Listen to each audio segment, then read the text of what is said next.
byw yn Garmal am dros 50 years. A wedyn yn Cilgwyn oedd yn echrau fi. Da iawn. A da chi'n Plas Gwilym rwan? A dwi'n Plas Gwilym rwan. A o'n i adran Cilgwyn. Ia. A dwi adra fama fyd cofiwch. Yn union. Ydw. Siarad Cymraeg, da chi erioed? Cymraeg, ia. Udaeth a chi South William o mam.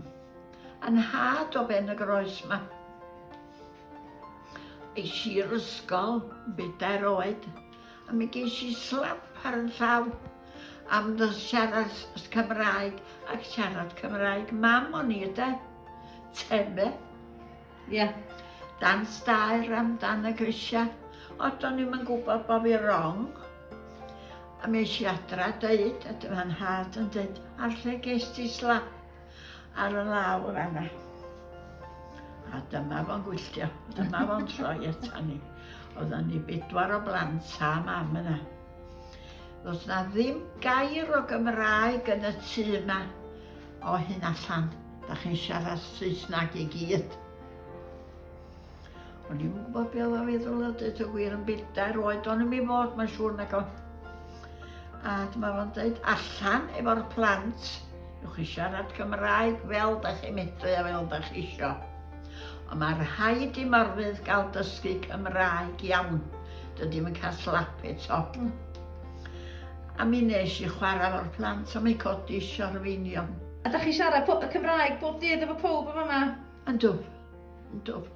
Cofiwch os oes na rwy'n Saesneg yna a isio fi atab, mi dwi'n gneud. Ond mae'n sa well gen i fo'n Gymraeg da. Os o'n i yn siarad Saesneg, dwi'n medru. Achos da'ch gweld, mi drodd mam i Saesneg a tag hynny. O iaith dros awst te. A dyn mae Saesneg ar dop y list yn ffordd dwi'n medru. Ond mae Cymraeg yn ei gyrra fo.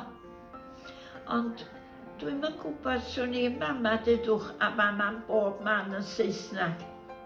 Dwi'n meddwl swn i gallu aros yn hir. Na, dyna fo'n dau byd i mi. Da chi'n gwybod pan da chi'n mynd i weld Dr Brito rwan, a bod chi'n gwybod bod chi'n gorfod siarad Saesneg efo fo. Sut da chi'n teimlo am hynna? Wel, a gen i ryddid yn does o fanna toes. Gen i ryddid fedra i ddweud yn Saesneg wrtho fo, I'm sorry, I can't speak English, only that. A mi fysa fo nôl un o'r genod i siarad efo fi, a i ddweud wrtho fo bian i ddweud.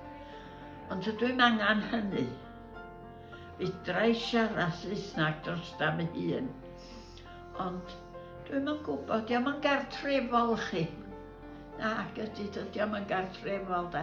I ni'r Cymru dydy o ddim te. Da chi'n teimlo fwy hyderus yn Gymraeg? Wel, yndw, y peth ydy o, pen da chi'n Gymraeg, da chi'n teimlo yn enwedig yn ganol Cymru. O, dwi adra, gen i'r hawl i wneud siarad fel yna fi. Dach gweld, mae'n dod yn ei ôl i mi. Be nath y teacher yna. Rhoi slap i mi am bod fi wedi siarad yn iawn. Ydyn, mewn ffordd, dwi wedi bod yn ofalus erioed sut ydw i'n siarad. Mae'r rhaid i'r geiriau fod yn iawn, de. Ia. Da chi'n siarad Cymraeg yn fama bob dydd, Wil? Bob dydd, dim byd arall ond Cymraeg. Sut da chi'n teimlo os da chi am dan y Gymraeg, Wil? Wel, dyna'r iaith ges i gynnu fo fo, mam a'n had, a naid a nain de. Ia. Cymraeg ydw i, bob dim. Well gyd i siarad Cymraeg da Saesneg de. Da chi'n meddwl sef o'n ei gwahaniaeth, Wil, i... Da chi'n gweld ffordd da chi'n byw i'ch gofal chi os ydych chi ddim yn gallu siarad Cymraeg bob dydd efo pobl? Fysa, mae'n siŵr fysa. Fysa ni'n teimlo'n hapus de. Dwi'n hapus efo yma. Cymraeg di pawb yma. Pawb. Ia. Staff ag yr residents. Ia. Mae'n lot o haniaeth de. Lot fawr. Ia, mewn pwy ffordd? Wel, dyna'r iaithu de Cymraeg de. Dwi'n mynd i language arall, mynd i siarad Saesneg sy'n nhw. Ia. Ac dwi'n gwybod sydd wedi bethau drosodd o Gymraeg i Saesneg yn aml de. Reit. Ie beth i feddwl? Ia. Dwi eisiau dweud rhywbeth yn Gymraeg, neu dweud o, ond dwi eisiau dweud o'n Saesneg ar un peth. Fe gyfa meddwl, da. Da chi dal yn medru siarad Saesneg? Dwi'n tad. Ia. Ddim Saesneg da, de.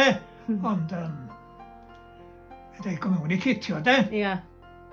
Chi'n gwybod pan nath chi ddewis dod i fyw i Plas Gwilym? Ie. Oedd o'n bwysig i chi bod o'n gartra Gymraeg? Oedd tad. Bwysig iawn. Oedd tad.